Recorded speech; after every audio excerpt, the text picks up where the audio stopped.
Good evening. Welcome to South Asia Newsline. I'm Lipakshi Khurana. Here are the top stories we're tracking for you on Wednesday, the 19th of August. No third party welcome in talks with Pakistan, says BJP. Sri Lankan Prime Minister Wickremeshinge appeals for unity after election win. And Afghanistan celebrates 96th Independence Day.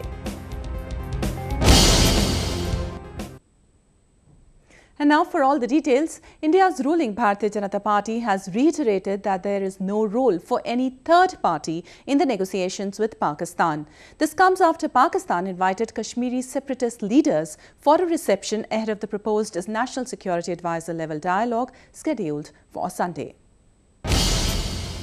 In what is seen as a fresh trouble for the proposed dialogue, Pakistan High Commissioner to India, Abdul Basit, has invited top leaders of the All-Party Hurriyat Conference for a reception in New Delhi. The last time the Pakistani envoy met the Hurriyat leaders, India had called off the Foreign Secretary level talks. India has for long maintained that no third-party intervention will be allowed in the bilateral dialogue. Pakistan defended the move, claiming that it was a long-standing practice.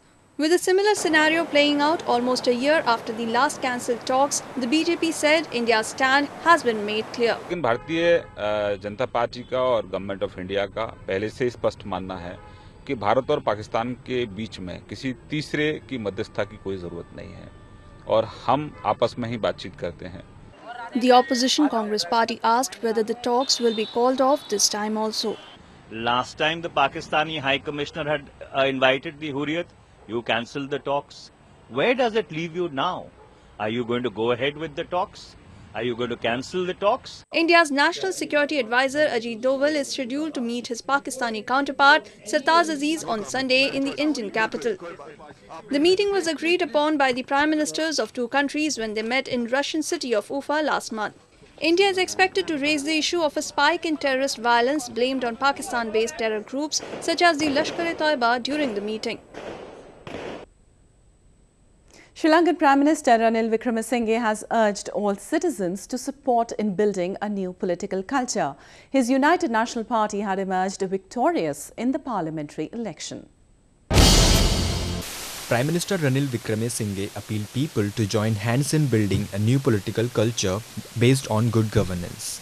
Thanking the people of Sri Lanka for voting his United National Party or the UNP to power, the Premier said the election result was an approval to continue the revolution, which began in January with presidential election. I want everyone to come together now. Think of the country. Think of the people. We can achieve unity, progress in this country if we work together even for 2 to 3 years. The UNP has emerged as the single largest party, winning 106 seats in the 225-member parliament. Its main rival, the United People's Freedom Alliance or the UPFA, led by former President Mahinda Rajapaksa, could manage only 95 seats. Though the UNP could not secure a simple majority, Wickremeshinge is set to form the new government with the help of smaller parties. We are going to form a new government and we salute the mandate given to us, and it's a new era for Sri Lanka. The election held on Monday had seen huge voter turnout across all provinces. The Sri Lankan Election Commission had hailed it as the most free and fair vote in the country's history. The result was a huge blow to Rajapaksa, who wanted to come back to power after suffering defeat to cabinet colleague Maithripala Sirisena in presidential polls. 3 men, including a Briton, have been arrested in connection with the killings of 2 prominent atheist bloggers in Bangladesh. The 3 suspects were reportedly active members of banned Islamist extremist group Ansarullah Bangla team. According to the Bangladesh police, 58-year-old Tohidur Rahman, a Bangladesh-origin British citizen, is the mastermind behind the attacks on Avijit Roy and Ananta Bijoy Das. 4 secular bloggers have been hacked to death in the country since the start of the year, prompting international condemnation and sparking protest, mainly by secular activists in the capital. The last rites of Suvra Mukherjee, wife of President Pranab Mukherjee, were performed on Wednesday in Indian capital, New Delhi. The First Lady passed away on Tuesday due to breathing problems. Friends and family besides top dignitaries bid farewell to President Pranab Mukherjee's wife, Suvra, who breathed her last on Tuesday. Bangladesh Prime Minister Sheikh Hasina, who arrived in New Delhi on Wednesday, met President Mukherjee to condole the death of the First Lady. The funeral ceremony was attended by the President, their children Sharmishtha, Abhijit and Indrajit, Prime Minister Narendra Modi, Bangladesh Prime Minister Sheikh Hasina, Congress President Sonia Gandhi and other senior leaders. Born on September 17, 1940, Suvra, a graduate, was an accomplished Rabindra Sangeet singer and performed in the poet's dance dramas for many years. Besides her love for music, she was also a highly talented painter who had many group and solo exhibitions to her credit. A local court in Gilgit-Baltistan has sentenced nationalist leader Manzoor Hussain Parwana for alleged conspiracy. He has been in the forefront demanding the due rights of the locals and an end to Pakistan's illegal occupation of the remote Himalayan region.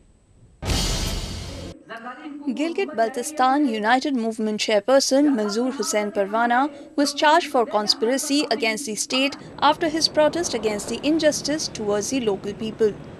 Parwana was leading a campaign demanding the implementation of the UN resolution on Jammu and Kashmir and the opening of the ancient Kargil-Skardu trade route. The nationalist leader, however, said he has been targeted because of his protests against Pakistan's illegal occupation of Gilgit-Baltistan.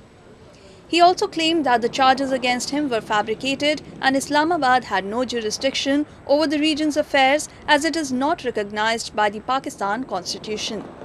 Gilgit-Baltistan was originally a part of India's princely state of Jammu and Kashmir until its illegal occupation over 6 decades ago. Locals have for long accused Pakistan of exploiting the rich resources of the region while the rights of the people continued to be suppressed. The Muttahida Qawmi Movement, or the MQM, has cried of a conspiracy aimed at sabotaging talks between the Pakistan government and the party after its leader Abdul Rashid Godil came under terror attack. MQM leader Farooq Sattar on Tuesday alleged that the attack was meant to disrupt the talks that were going on between the government and the party at its headquarters. Godil was critically wounded after unidentified gunmen opened fire at his car in Karachi on Tuesday. Even though his condition has improved, doctors said the next 24 hours will be critical.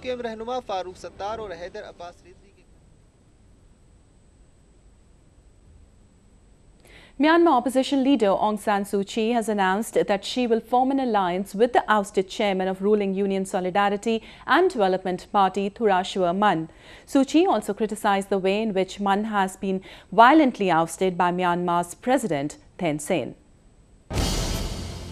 Shwe Man's dramatic dismissal last week is being seen as a vigorous move by President Thein Sein to tighten his political grip ahead of the polls.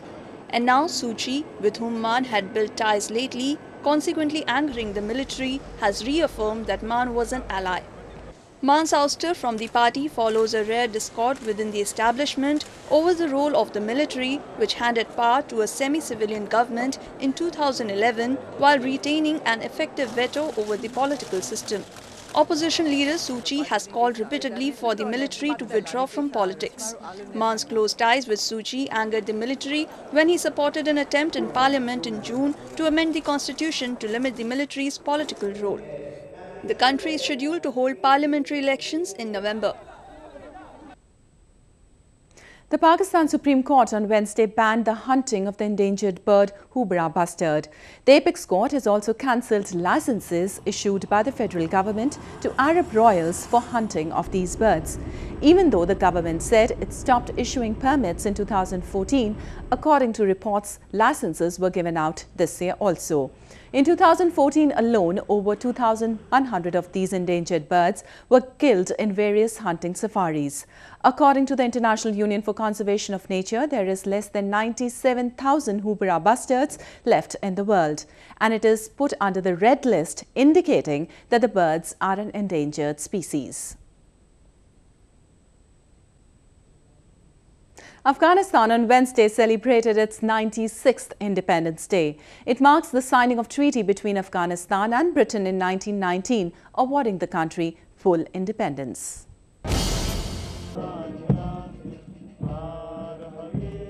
President Ashraf Ghani led the Independence Day celebration in capital Kabul. The president laid a wreath on the Freedom Monument on the premise of Defence Ministry. The country gained full independence from Britain in 1919. Though never part of the British Empire, Britain had controlled Afghan foreign policy since the Second Anglo-Afghan War of 1879. The day was also observed across the country with celebrations. Residents took to streets amid drum beats to mark the big day. ما بسیار خوش هستم. این خوشی هر سال یک روز از زندگی من میاد که من از جشن آزادی خود تجلیل میکنم و تا آخرین حد خوش هستم. Many said they were looking forward for peace in the coming days. در قدم اول صلح میکنیم. از تمام دولت مردای ما بزرگای ما خود ما صلح میکنیم.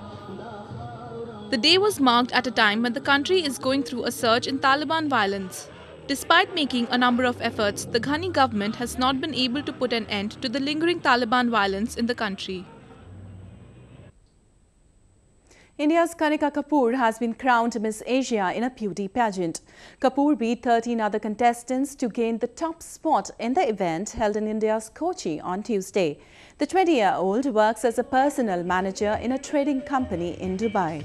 Kapoor, who is a student of journalism and mass communication, has also won titles like Manappuram Miss Queen of India 2015, Miss Mood Indigo 2013 and Femina Style Diva North 2014. Miss Philippines Alfe Mari Nathani and Miss Azerbaijan Jaila Guleva was adjudged the first and the second runner-ups respectively. I wanted to inspire little girls to achieve their dreams. So now that I've achieved my dream, I think I'm the best role model for them and inspire them. But I've always been fond of acting, so I've already done one movie in Telugu, and let's see what happens in the future.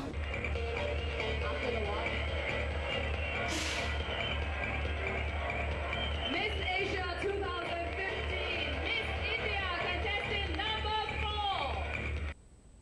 Well, that's the way it was in South Asia this evening. Before we conclude, the top stories once again. No third party welcome in talks with Pakistan, says BJP.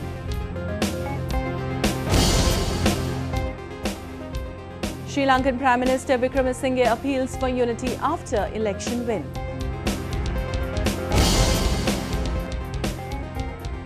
And Afghanistan celebrates 96th Independence Day.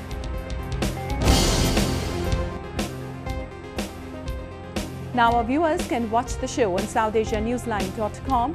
You can also visit us on Facebook.com/SAsiaNewsline and follow us on Twitter @SAsiaNewsline.